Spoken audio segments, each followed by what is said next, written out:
Hai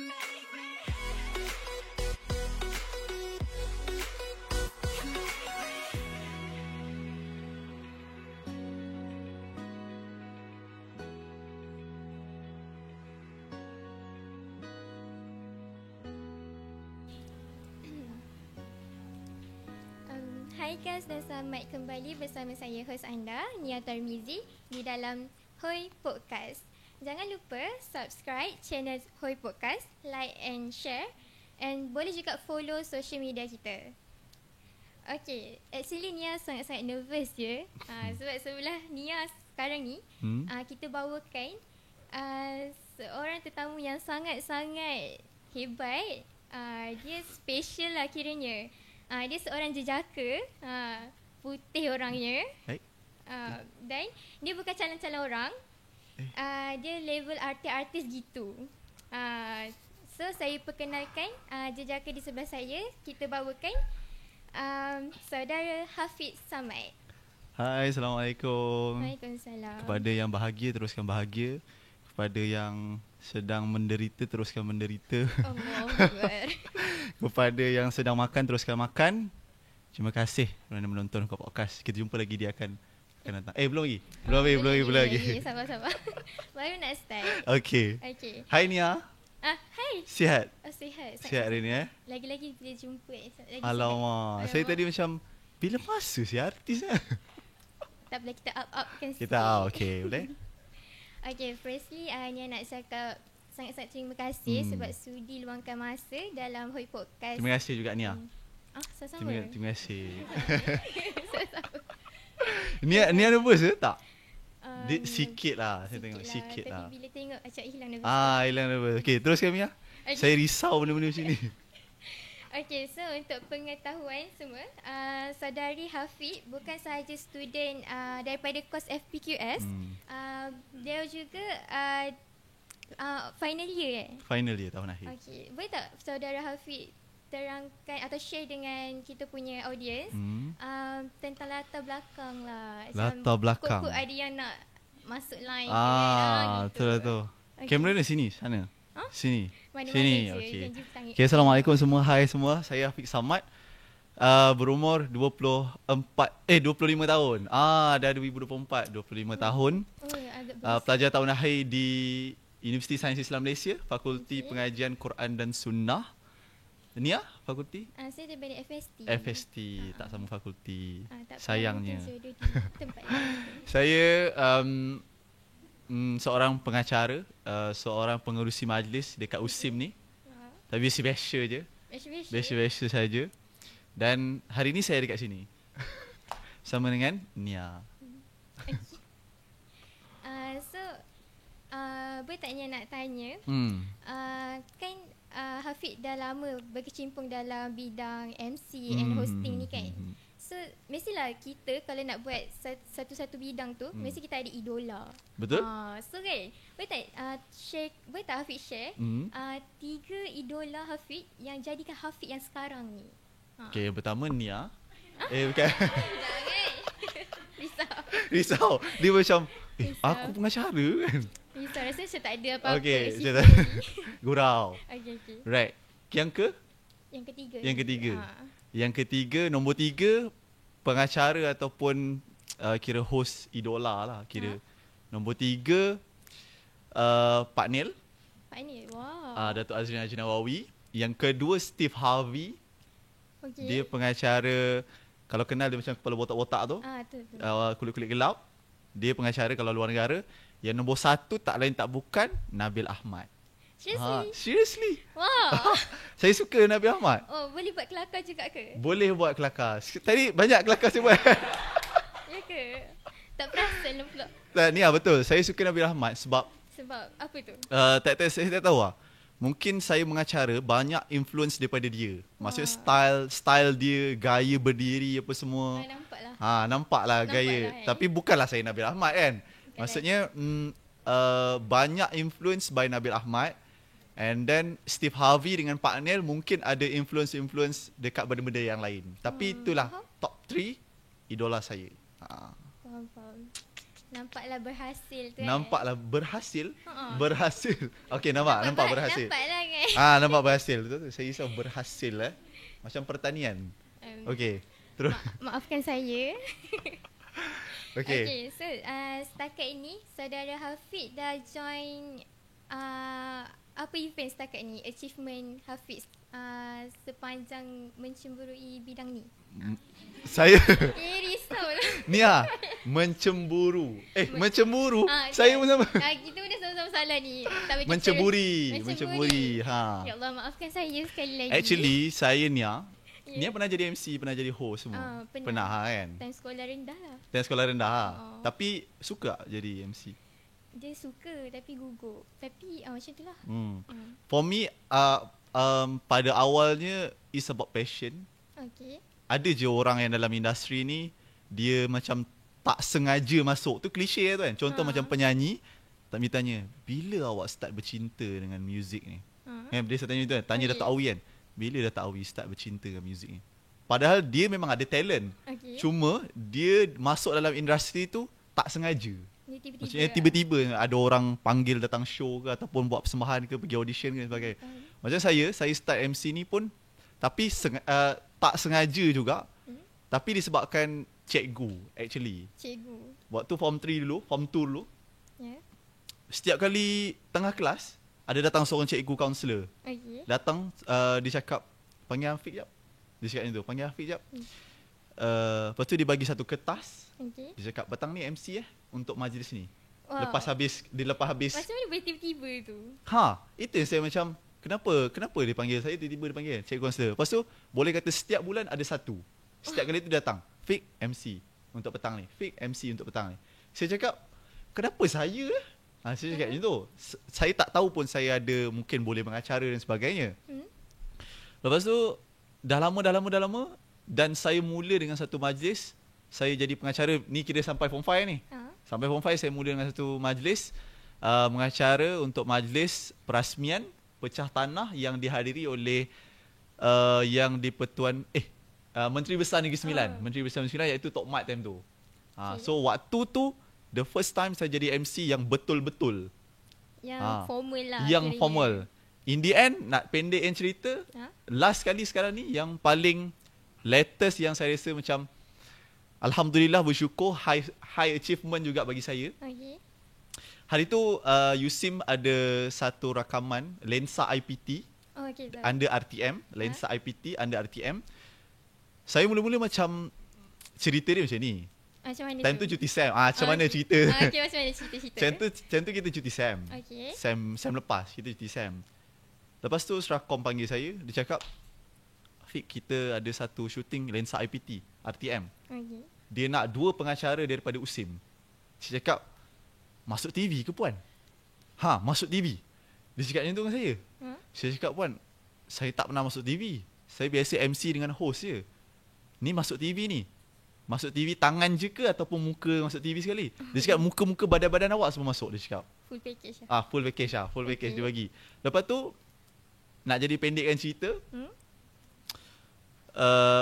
pun buatlah lensa IPT edisi khas raya. Masalahnya apa tu? Masalahnya adalah dia bagi saya time frame yang banyak dekat TV.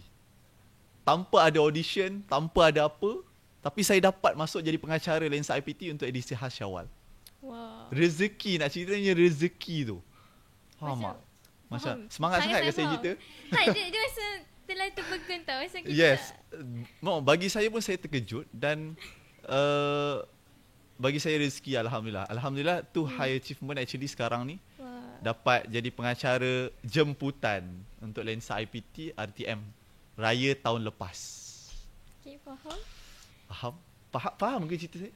Faham. Faham sangat. Macam tu lah, shooting dekat DTC. Dekat DTC. Dekat DTC tu. Tu bila? Raya tahun lepas.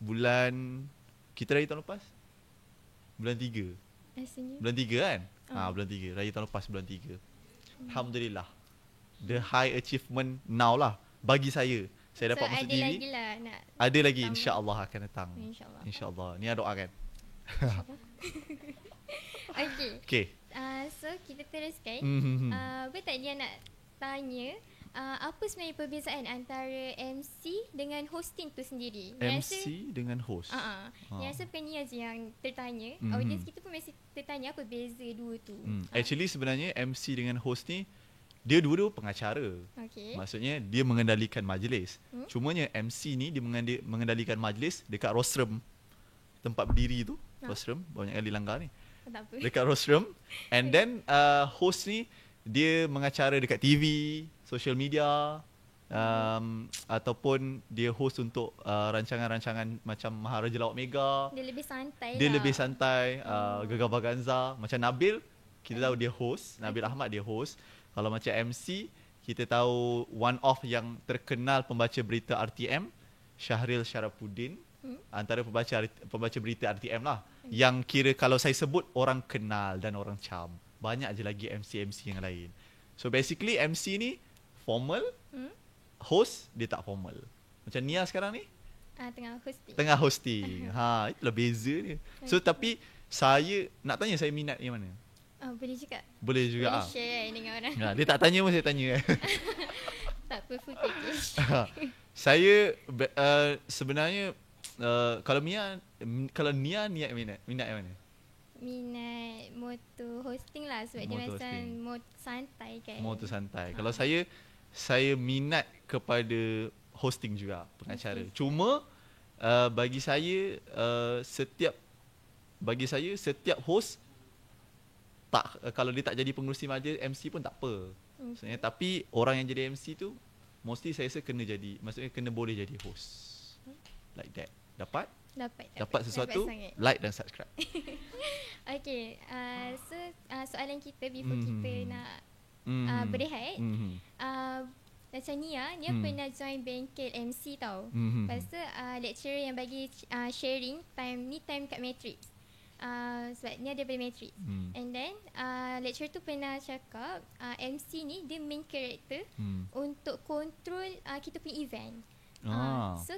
So macam kita tahu bila dah lama-lama audience kita akan bosan, akan tarik muka lah, akan macam laluk kan. So apa strategi macam mana Hafiq tackle perhatian penonton tu? Boleh share sikit.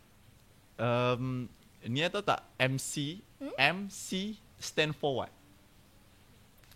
Tanya je. Macam tak boleh nak jawab. Macam actually MC tu sebenarnya master, C tu ceremony. Master of ceremony. Sebenarnya stand of MC tu. Ada orang kadang-kadang dia je EMCEE. Kan? Tapi ada setengah orang panggil MC. Actually master of ceremony. So master of ceremony tu kira pengemudi majlis. So Nia pernah join bengkel MC. Dia orang mesti ajar cara nak jadi MC semua kan. Tapi kita nak tahu lah tips dari kita untuk tackle audience. Saya pernah saya jadi host. Lepas tu satu majlisnya saya tak menjadi langsung joke saya.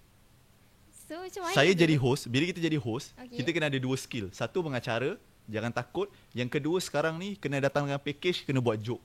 Kalau tidak orang takkan tu. Kecuali forum Halaywal Islam Perdana. Kecuali. Itu pun sehari dia ada buat joke. Maksudnya dia start tu dengan joke apa semua kan. Kita kena ada dua skill untuk jadi pengacara sekarang ni. Nabil dia ada dua-dua benda ni sebab tu saya minat. Dia ada joke and then dia boleh mengacara. Okay. Saya pernah satu majlis ni. Saya host. Time ni saya diploma. Tak menjadi langsung. Audience semua pandang saya dengan muka yang macam benda dia ni kan. Kau apa benda? Kau dah lah tak handsome. Lepas tu kau buat kelakar tak jadi. Majlis tu gelap. Majlis tu gelap tapi saya nampak audience. So how I counter that? Macam mana kita nak berhadapan? Nia buat joke kat saya macam benda kau buat apa? Contoh Nia buat joke macam tu kan? Mesti Nia macam geram. Lepas tu Nia macam aduh, exhaustednya. Rasa macam aku dah tak nak jadi host kan. Betul. Contoh Nia tanya soalan saya macam macam tu lah Nia. Lebih kurang kan. So how I counter? Sebenarnya you kena keep buat lagi sampai you jumpa satu tune yang betul-betul orang akan entertain dengan you. Macam tu. Maksudnya satu satu majlis you fail. Okay. Another majlis you kena study homework untuk buat joke yang tepat, terutamanya tengok YouTube pengacara-pengacara yang bagus. So jangan keep, bukannya semua pengacara ni dia buat joke jadi. Kadang-kadang ada yang ada case pun kan, buat joke terlampau lebih and then kena saman lah bagai kan. So benda tu sebenarnya pengalaman dan juga you kena keep buat homework. Yang penting kena buat homework. Ingat kita orang ni mengacara tak ada buat research juga. Mesti ada buat research kan. Bukan study je nak buat research. So kena buat research and keep buat dan terus buat. Buat macam motivasi kan. Nampak sangat. Okay, so banyak je yang Hafiq dah share dekat kita semua. So sebelum kita ke next slot, kita berhenti dulu seketika dan setia menunggu. Kan ada nasi ayam? Tak ada. Nasi ayam? Nasi ayam dah habis. Dah habis. Okey, kita apa? Okay, bye-bye semua.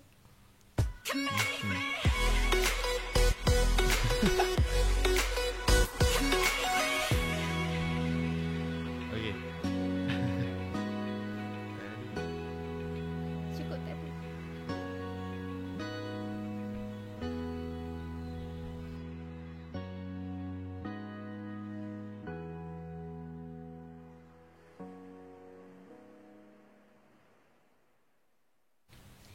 Okay, kembali semula kita di studio Hoi Podcast. Firstly, thanks sebab kalian sudi bersama-sama kita orang lagi. Kalian sudi setia, setialah sampai ke hujung nyawa kita orang, okay? Janganlah. Okay, so jangan lupa subscribe Hoi Podcast channel, and anything kalau korang nak komen, kita orang boleh je komen and kita orang akan baca. Okay, so kita back to soalan. So, kalau Hafiq sebelum mengacara any event, mestilah akan rasa nervous kan? Tipulah kalau tak nervous. Kalau tak bukan manusia. Betul. Okay. Tapi saya manusia. Yeah. Manusia yang sempurna bagi saya. Okay. Terus kan? Bagaimana? Okay, so bagaimana Hafiq control rasa nervous? Nervous tak sekarang? Nervous. Saya macam saya pun nervous. ada agenda lain ke? Tak ada. Okay, mungkin lepas ni agenda lain. Agenda lain, okay. So, macam mana Hafiq control rasa nervous tu bila di halayak ramai? Maksudnya how I counter lah sebelum lah. Betul. Macam mana? Masa pertama kali nak jadi MC dekat sekolah waktu form 3, event kemerdekaan waktu tu, sangat nervous. Kalau nak cerita nervous itu, tak tahu macam nak cakap. Sampai satu tahap saya MC tu pakai baju Melayu. Okay, pakai baju Melayu lengkap. Okay. Dekat atas pentas time tu, semua satu batch saya ada. And then saya MC waktu tu tengah hari. Nak tahu tak macam mana nervous sampai tahap macam mana? Sampai samping saya tercabut. Tak perasan lah. Bukan tak, kira saya tak tahulah nervous dia sampai tahap macam tu. Tapi pakai seluar lah. Tapi time tu ada seluar. Memanglah, okay. Nak cerita ya, nervous dia tu sampai kan kita ikat samping pun tak ketat. Sampai kilo ni 9 panggil terlondeh. Dah terbuka. Lepas tu time tu dekat rostrum. Nasib baik ada rostrum. So tak ada orang nampak kecuali VIP kat atas. Dekat atas pentas. Tu nak cerita nervousnya. So setiap pengacara saya rasa dia ada nervous. Ada kisah silam dia. Ada kisah silam Dia ada waktu-waktu yang dia nervous. Ada waktu-waktu yang dia tak nervous. Tapi Nia tanya soalan apa tadi? Control rasa nervous. Okay. Setiap pengacara dia ada nervous dia. Dia ada, walaupun dia partner, mesti dia starting dengan nervous. Ya, manusia kan. Manusia. So saya starting saya nervous tu dengan samping terlondeh lah. So lepas tu saya banyak lagi mengacara. Dan alhamdulillah, how to control the nervous. Kita first kali tak boleh hilangkan nervous. Setiap kali saya mengacara sampai sekarang, MC ke ataupun hosting ke, mesti akan ada nervous. Betul. Kan? Cuma kita boleh kurangkan dia dengan kita buat homework. Ada 3 homework yang paling penting. Pertama, tarik nafas. Okey, saya kena mula dengan sini sebab nanti kalau jari tu. Okey, tarik nafas. Okey. Yang first tarik nafas, ni nak mengacara ni. Tarik nafas. Yang kedua adalah kita familiar dengan audience kita. Contoh, sekarang ni siapa audience kita? Kawan-kawan kita ataupun atuk-atuk kita. So kita study the content yang kita boleh cakap dengan diorang. Laras bahasa yang okey. Yang ketiga adalah sentiasa kita faham majlis apa yang kita mengacara. Kalau kita tak ada 3 benda ni, so susahlah untuk kita mengacara. Contoh, kita buat joke untuk audience yang umur 60-an. Tapi kita buat joke, kita guna perkataan pisang, kita guna perkataan-perkataan yang kena dengan jiwa kita, umur 20-an. Tapi yang audience dengan kita ni umur 20-an. So tak kena lah. So yang pertama, tarik nafas. Study Lepas tarik nafas tu lepas lagi. Okay, lepas tarik nafas tu lepas lah. Okay. Tarik nafas, lepas. Okay. Lepas tu lepas tu apa? Lepas tu study the audience, kenali audience, and then study tentative content majlis yang kita nak mengacara. Saya percaya semua orang boleh jadi pengacara. Cumanya you kena banyak mengacara baru you boleh jadi pengacara yang bagus. Bagi saya. Dia maksudnya lagi banyak pengalaman, lagi bagus kita boleh bagi. Yes. Kalau orang tanya, Nia, contoh Nia tanya kan, macam mana Afiq nak control nervous? Susah kan? Bagi saya MC wedding, kan? Wedding orang. Saya pernah tersilap sebut nama ayah pengantin. Macam mana tu? Saya time tu dah kira zaman gelap dah saya tu. Saya tersalah sebut nama ayah pengantin. Saya cakap tersyashul. Dia bukan tersyashul, dia tersilap terus. Tersilap terus. Dalam bahasa Arab itu panggil sabaqul lisan. Itu dia. Jodoh betul ni. Okey, FEQS. Fakulti Pengajian Quran dan Sunnah. Saya tersilap nama ayah pengantin. Bagi Nia tu masalah besar. Masalah sangat. Masalah sangat. Sangat-sangat masalah. Bagi saya time tu, saya habis mengacara tu, saya macam, lepas ni aku memang tak ada dijemput lah ni. Tapi Alhamdulillah ada lagi keep rezeki tu. Alhamdulillah ada lagi, walaupun saya dah buat silap. So, kita jadi pengacara ni, kita kena buat silap. Jangan rasa macam saya tak ada buat silap. Saya pernah habiskan majlis orang tu awal. Majlis wedding habis pukul 4. Saya habiskan pukul 2.30. Lepas tu catering tu cakap, "Weh dik, asal kau penutup awal sangat?" Lah kak, sebab 2.30 kadang-kadang dah tak ada orang. 2.30 ke lebih tu nak dekat pukul 3 tu, orang dah tak ada, lauk pun dah nak habis. So I tutup je. Saya tutup je time tu. So lepas tu kakak catering tu cakap, "Dik, majlis habis pukul 4. Kau ingat dah tak boleh makan." Lepas tu saya punya rasa bersalah sampai balik tu tak boleh tidur. So saya banyak buat silap. Bila you buat banyak lagi silap, you akan more better and insya-Allah better. InsyaAllah. Okay, macam kita sentiasa belajar dari kesilapan yang kita buat. Yes. Dan you kena banyak mengacara. Okay. Mungkin lepas ni saya boleh jadi pengacara. Yes. Untuk wedding saya. Untuk wedding saya. Bukan. Okay. Saya risau ni. Boleh balik sekarang. Okay. Tak apa ni gurau-gurau. Okay. Nervous pula cakap macam tu. Okay. Shaking tu. Sekejap, tarik nafas. Tips ikut tips. Okay. So, kita pergi ke soalan yang seterusnya. Banyak soalan tanya. Yelah, sebab nak kenal kan. Nak kenal. Okay. Weh, gelak fotografer. Okay, soalan? Kalau Hafiq pernah dengar lah kan, kita ada satu TikToker famous ni. Kita kenali dia sebagai Zidane Aziz. Dia saudara-saudara kan. Dia pernah tahu alami masalah teknikal di mana time dia jadi MC, ustaz yang sebelum dia terambil skrip MC dia. So dia cuba relax and try control ambil balik skrip dia tu. So pernah tak jadi benda yang sama dekat situation Hafiq? First kali yang teruk lah. First kali saya tengok video tu. Saya tengok video Zidane tu yang dia terambil teks tu kan. So tapi dia counter, dia cakap amin amin ya rabbal alamin, dia cakap macam tu kan.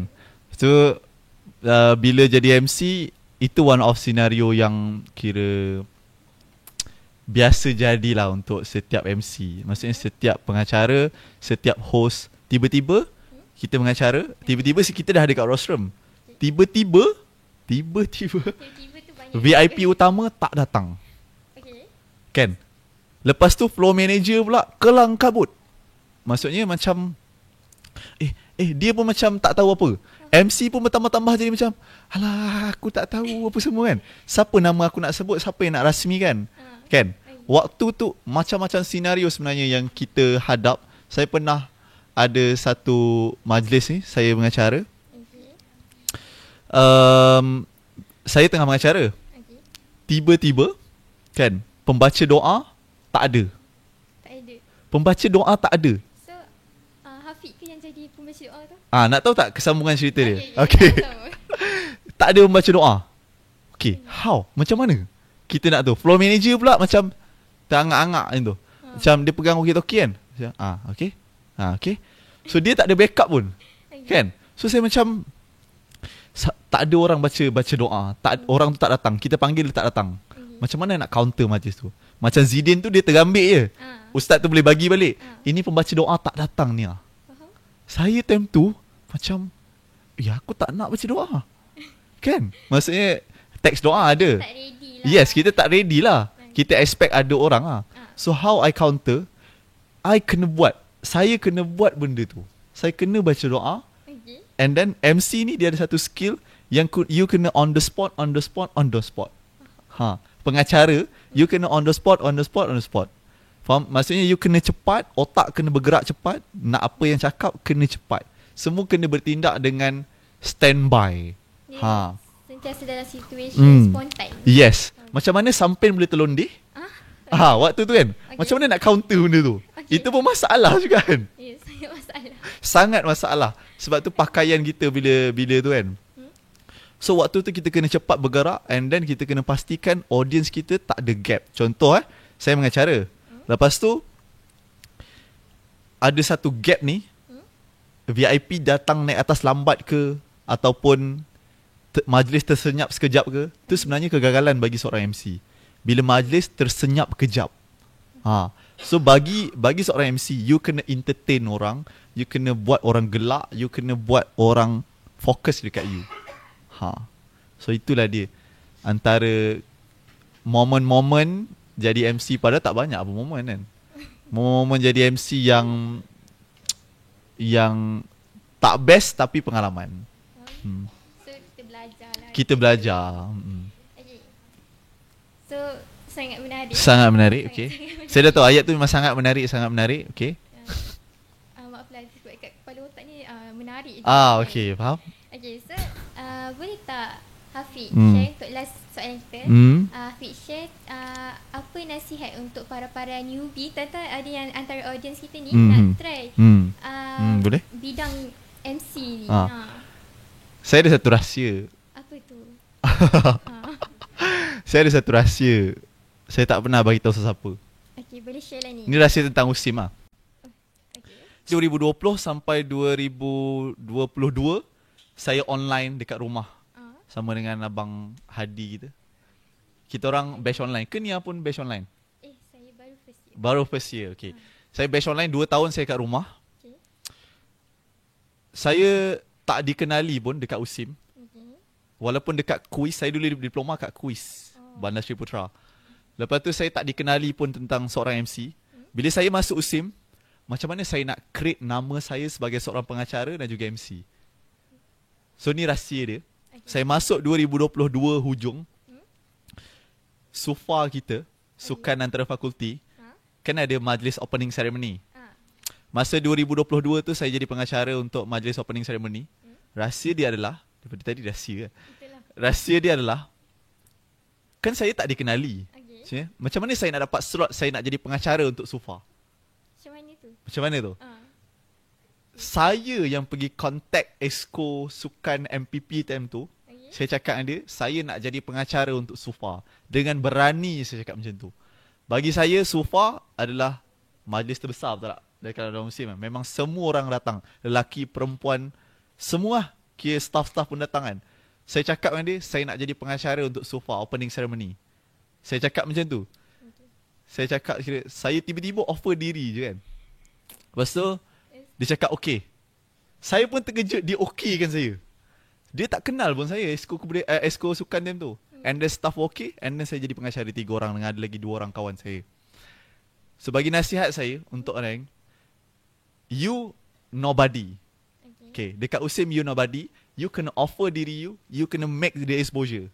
Kena bagi orang kenal you. Then, you kena try banyak benda. Tu rahsia saya tak pernah bagi tahu, eksklusif untuk Nia. Eksklusif untuk eksklusif untuk apa? Audience kita Hoi Podcast. So you kena kepada yang nak join kepada yang nak jadi seorang pengacara, MC ataupun nak bercakap depan halayak ramai lah, senang cerita depan kamera, kena offer diri sebab you bukan siapa-siapa, bukan Nabil Ahmad masuk USIM tak. Saya pun mula dengan offer diri. And then you polish yourself. And then insyaAllah dengan lahirnya integrasi Munakli dan Akli. Okay. Sekarang USIM kan? Serius. Okay, so okay. Orang kena berani lah. Kena berani tunjukkan diri. Sebab macam saudara Hafiz cakap, kita nobody. So kita nak bagi orang kenal kita, kita kena ke depan. Betul. So Nia rasa sampai situ je. Nia rasa? Okay. Sangat-sangat happy and banyak gila ilmu yang dapat hari ni. Thank you Nia. Bukan senang tau nak jemput orang calang-calang macam ni kan. Tak payah. Okay. Ni pun melalui hadi ni. Betul. Saya tak tahu nak respon macam mana kan. Okay. So terima kasih sangat-sangat. Sama-sama. Thank you juga Nia. Thank you Hoi Podcast sebab jemput saya. Mungkin lepas ni Hoi Podcast boleh panggil lagi. InsyaAllah. Dia ada dulu kan. Okay, terima kasih kepada audiens kita yang setia bersama-sama kita hingga ke hujung. Thank you. And, maaf kalau ada sebarang kekurangan. Tak ada kurang. Tak ada, lebih. Okay, so jangan lupa subscribe and support Hoi Podcast channel. Jumpa di episod yang akan datang setiap hari Rabu jam 9 malam. Bye. Bye-bye. Thank you.